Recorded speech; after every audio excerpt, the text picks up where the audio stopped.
պատերազմ չեմ հայտարարել։ Պատերազմ հայտարարել են այն մարդիկ, ովքեր խախտում են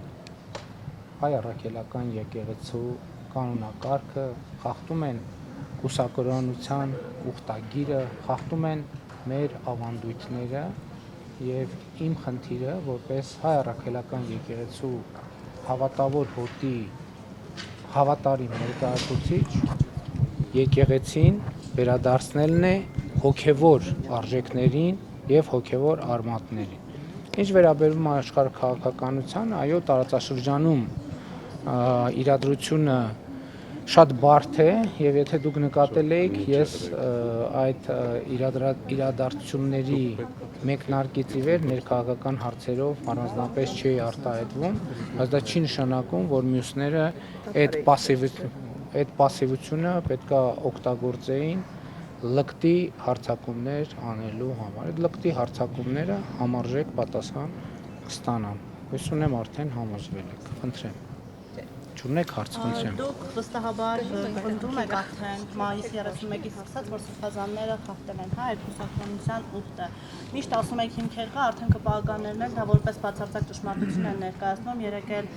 վեհափառին շնորհավորում էին հայրերի օրվա առիթով։ Ուզում եմ հասկանալ, բացի ձեր ենթադրությունները, դուք որևէ այլ հիմք ունեք նման մեղադրանքներ հնչեցնելու հայ առաքելական սուրբ եկեղեցու ծառաների նկատմամբ։ Ես կարծում եմ, որ ես ունեմ ապացույցներ, եթե ես խոսում եմ, ուրեմն ես ունեմ ապացույցներ, բայց ես առաջարկել էի,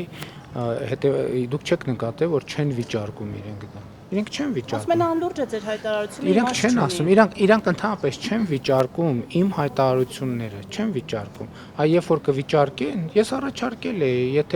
եթե իրենք որևէ ձևով վիճարկում են, իրենք կարող են դատի տալ եւ այդ ապացույցները կներկայացվեն կամ այլ ձևաչափով այդ ապացույցները կներկայացվեն։ Խնդիրը այն է հետեւյալը, ընդ որում ես ուզում եմ շատ հստակ ընդգծեմ, ընդ որում ես մոռացա մի վարքյան իմ դիրքորոշումները ամբողջությամբ հիմնված են հայ առաքելական եկեղեցու կանոնների վրա, հայ առաքելական եկեղեցու իրավական կանոնների վրա, որով հենց եկեղեցին ինքը Հայաստանի Հանրապետության Արդարադատության նախարարությունում գրանցել է որպես հայ առաքելական եկեղեցու կանոններ եւ կանոնագիր։ Դա դուք ինչու եք հանձնաժողով ստեղծում։ Ներողություն եք խնդրում, այդ երկրորդ հարցն եք տալի։ Պարոն Փաշինյան, որոշ քաղաքական գործիչներ ասում են, որ հոգեբորականների դեմ այս պայքարը բերելու է բախումների քաղաքացիական պատերազմի, արդյոք դուք բացառում եք նման սցենարը եւ Գարեգին երկրորդին այ ինչպես եք հեռացնելու։ Հնարավոր է, որ իրավապահները նույն կերպ ասեն եկեղեցի մտնեն։ Գիտեք, ես անհեթեթ եմ համարում բախումների մասին խոսակցություն։ Անհեթեթ եմ համարում։ Գիտեք 2000 ժողովուրդ ջան, ախր հիմա հետ գամ միկրոֆոնները շատ լավ ներողություն, դա կատարյալ անհեթեթություն եմ համարում։ Գիտեք, մենք 2018 թվականին Հայաստանում հեղափոխություն ենք իրականացրել եւ ըստ էության բախումներ չեն եղել։ Հիմա մենք հոգևոր, բացառապես հոգևոր խնդիր ենք առաջ քաշում եւ այդ հոգևոր խնդիրը իրականացնելը կարող է տեղի ունենալ միայն հոգևոր, քրիստոնեավայել, քրիստոնեական սիրո վրա հիմնված գործողությունների եւ քայլերի վրա հայ առաքելական եկեղեցու հավատավոր հոտը ինքը կմերժի եւ ես ուզում էի ձեզ ցույց տալ, ես այսօր կռահելով ես բերել եմ ապացույց, նո՞։ Ես ձեզ բերել եմ այն մյուս գիրքն, այս գիրքը տեսեք, հա։ Մայրա Թոր Սուրբ Էջմիածին համաբարբար կանոնագիր քայլից։ Այս եւ ահա այս գրքերի մեջ է սահմանված սրանք հայ առաքելական եկեղեցու դարերով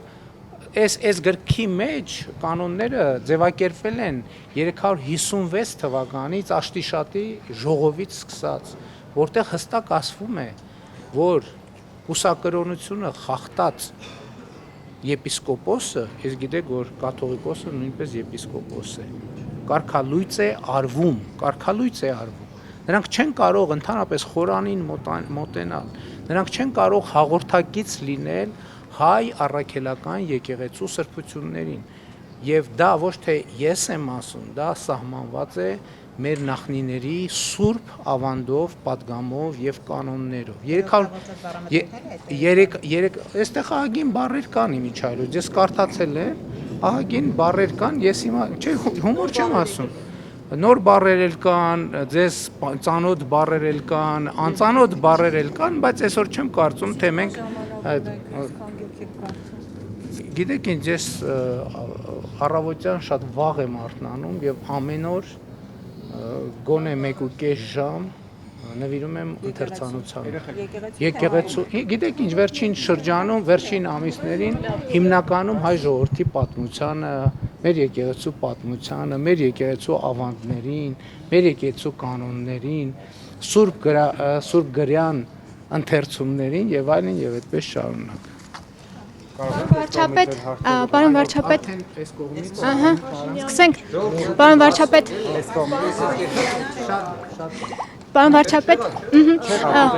ինչպես կարձագանքեք նաև Ռուսաստանի արձագանքների Սամվել Կարապետյանի հետ տեղի ունեցած իրադարձություններից հետո Ռուսաստանի արձագանքներն են հաճուշացան, թե Մարիա Զախարովան, թե Վլադիմիր Սոլովյովը, որն իր հաղորդման ընթացքում այսպես բուռն կերպով արտահայտվեց իշխանության հասցեին, Մարիա Զախարովան էլ ասաց տարօրինակ պատրվակով են ձերբակալում Սամվել Կարապետյանին Երևանում, ո՞ց է արձագանքում այդ Ռուսաստանի արձագանքները։ Ես չեմ կարծում, որ այդ մարդիկ իմ մեկնաբանելու մակարդակի մարդիկ են, որ ես իրանց ասածը մեկնաբանեմ։ Ասում էին նաև, որ իրանց ասածները թող մեկնաբանեն այն մարդիկ, ում հետ իրենք ամեն օր առնչվում են։ Իսկ ինչ քայլեր սպասել։ Այս չեղավ, կանոնները։ Տպավորությունը։ Ներողություն, հերթը դուք չունեք հարց։ Խնդրեմ դուք։ Եք այցելելու ինչ օրակարգով եւ ում հրավերով աշխատանքային այց է պաշտոնական։ Սովորաբար նման այցերի ժամանակ կողմերը համատեղ հայտարարությամբ են հանդես գալիս, բայց քանի որ մեր գործընկերները մի քիչ անհամբեր են գտնվել, այո, այդպիսի պլան կա, այցի օրակարգի վերաբերյալ կլինի համատեղ հայտարարություն, ես կարող եմ ասել, որ իրոք այո, այցը նախատեսված է եւ այցի վերաբերյալ ուղղակի պայմանավորվածությունները չխախտելու համար համատեղության իմաստով հայտարարությունների այս պահին ընդամենը ասեմ այն ինչ որ արդեն հայտնի է համեցեք չէ նկատի ունեմ այցի մասին հայտարարություն եւ այլն արդյունքները տեղում խնդրում եմ բոլորը սպառեն որովհետեւ ժամանակի խնդիր ունի Իրան-Իսրայել այս հակամարտության ֆոնին ես մի փոքր ուշ միացաններով անդրադարձել եք ուզում եմ իմանալ հայաստանի որ շատ փորձագետներ այսպես նշում են հա որ հենց կոնկրետ Սյունիքի ուղղությամբ մեծ վտանգ այս ֆոնին այս իրավիճակում Հայաստանի Հանրապետություն իշխանությունը անվտանգության խորհրդի նիստ արդյոք ինչու չի հրավիրում եւ վտանգները գնահատվել են թե ոչ Սյունիքի նախ ես ձեզ ասեմ որ անվտանգության խորհրդի նիստ Բարբերաբար է հրավիրվում, ասենք օրինակ վերջին 1 շաբաթվա ընթացքում կամ ամսվա ընթացքում երևի 4-5-6, բայց հաղորդագրություններ չեն լինում, բայց այդ նիստերը նրա համար չեն, որ Սյունիքի հետ կապված վտանգ կա։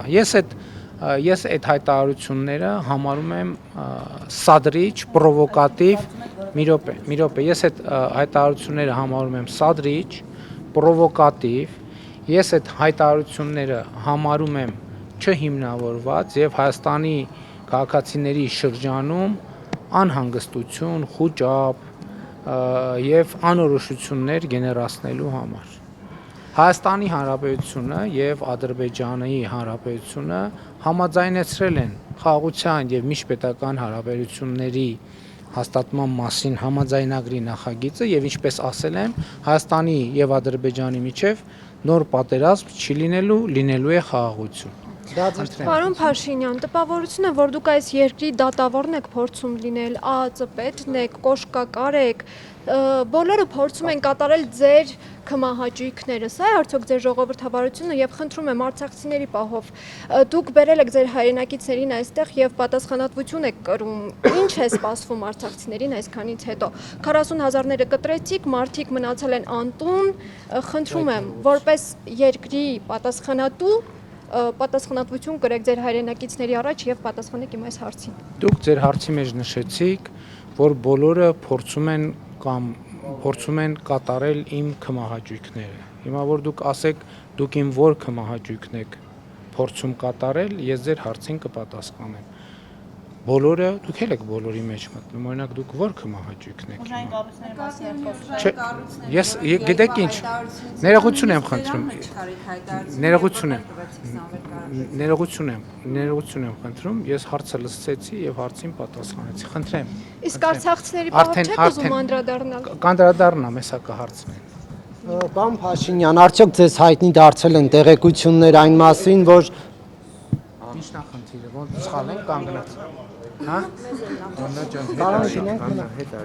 Պարոն Փաշինյան, արդյոք ձեզ հայտնի են եղել տեղեկություններ այն մասին, որ կաթողիկոսը Մինսկում հանդիպել է Ալեքսանդր Լուկաշենկոյի եւ Գագիկ Ծառուկյանի հետ, թե ոչ, եւ եթե ահա մանրամասները ձեզ հայտնի են, թե ոչ, եւ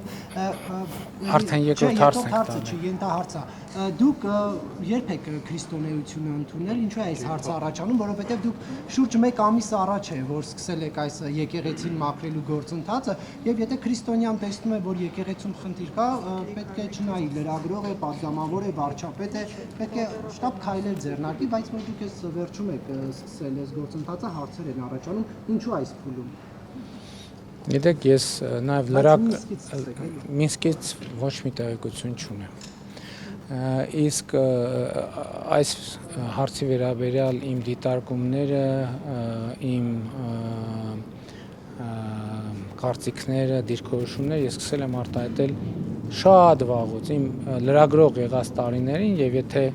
ձեզ հետաքրքիր լինի կտեսնեք, որ այդ թեմայով տասնյակ հոդվածներ եմ գրել, անդրադարձել եմ եւ այլն եւ այդպես շարունակ, բայց ես ձեզ նաեւ ուղիղ ու անկեղծ ուզում եմ ասեմ, ինչքան էլ դա ես հասկանում եմ, որ մի մասին միամիտ կթվա, իսկ մյուս մասին կթվա ոչ իրական, ես երկար ժամանակ ես չեմ հավատացել այդ լուրերին, որովհետեւ ես ուղղակի չեմ մտածել, որ այդպիսի բան կարող է լինել։ Ես հիմա հասկանում եմ իհարկե, որ սա մի քիչ տարօրինակ է հնչում այդ առումով, բայց այն պահից, երբ որ ինձ համար այդ փաստերը եղել են ապացուցելի, ես հասկացել եմ, որ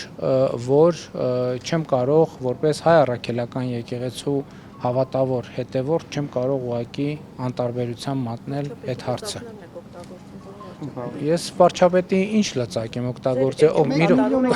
այդ ներողություն, այդ էջը ես բացել եմ 2011 թվականին, բայց ինչ կապ ունի, մինչև 18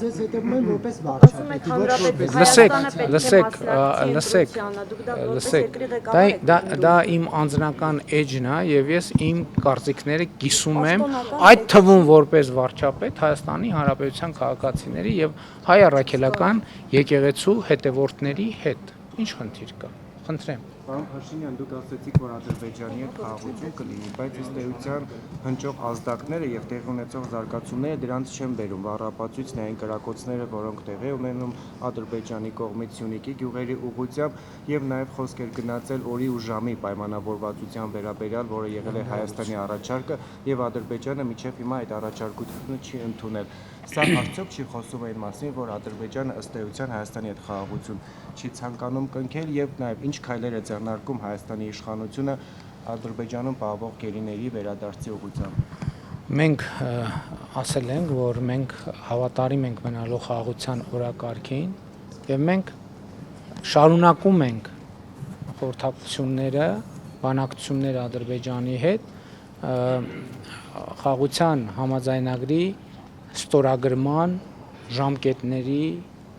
շուրջ եւ փորձում ենք ստեղծել այն միջավայրը եւ պայմանները, որ դա հնարավոր լինի։ Ես նկատի ունեմ, տեսեք, երբ որ մենք ընտրել ենք այդ ռազմավարությունը ունի մի առանձնահատկություն, որ մենք հետեւողական, քայլ-քայլ, համբերատար պետք է գնանք այդ ճանապարհով։ Իմիջայլոց ուզում եմ ձեզ հետեւյալը ասեմ, որ եթե նկատել եք, ես վերջին շրջանում ավելի ինտենսիվ եմ շփվում մեր քաղաքացիների հետ եւ կարող եմ ասել, որ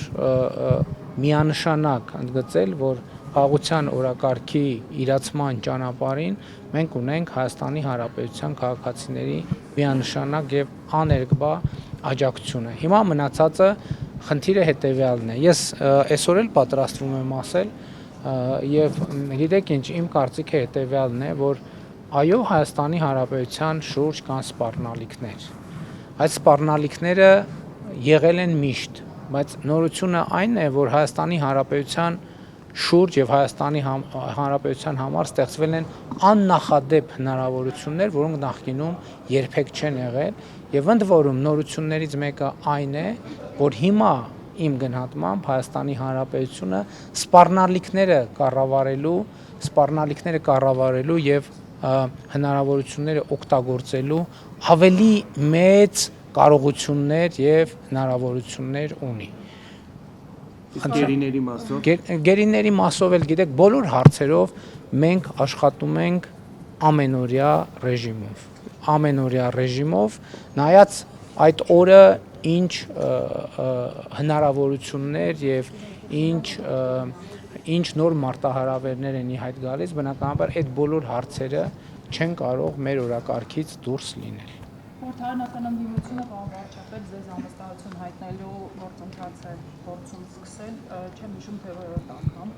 ինչ եք կարծում այս անգամ կհաջողեն եւ ձեր վերաբերմունք այս գործընթացին։ Գիտեք, ես ինչ պիտի մեկնաբանեմ, ընդդիմությունը իր գործունեությամբ է զբաղված, թող զբաղվի, կհաջողի, թե չի հաջողի, իրենք թող մտածեն, ես կարծում եմ, որ չի հաջողի։ Կարծում եք պատճառներ չկան։ Սամվել Կարապետյանի շուրջ երեկվա իրադարձությունից հետո նաև շատ թեմատիկներ ակնարկում էին, որ սա ուղիղ Ռուսաստանից, այսպես ասած, հրահանգված է։ Դուք եք շարունակում պնդել, որ Ռուսաստանը հիբրիդային պատերազմ է մղում Հայաստանի դեմ եւ այս գործընթացները հենց Կրեմլից են, այսպես ասած, հրահանգում։ Ես փոխադարձ վստահության վրա հիմնված շատ սերտ աշխատանքային հարաբերություններ ունեմ Ռուսաստանի Դաշնության նախագահի, Ռուսաստանի Դաշնության կառավարության ղեկավարի հետ եւ ես չեմ կարող հավատալ, որ նրանք Կրեմլից կարող է այդպիսի գործողություններ կամ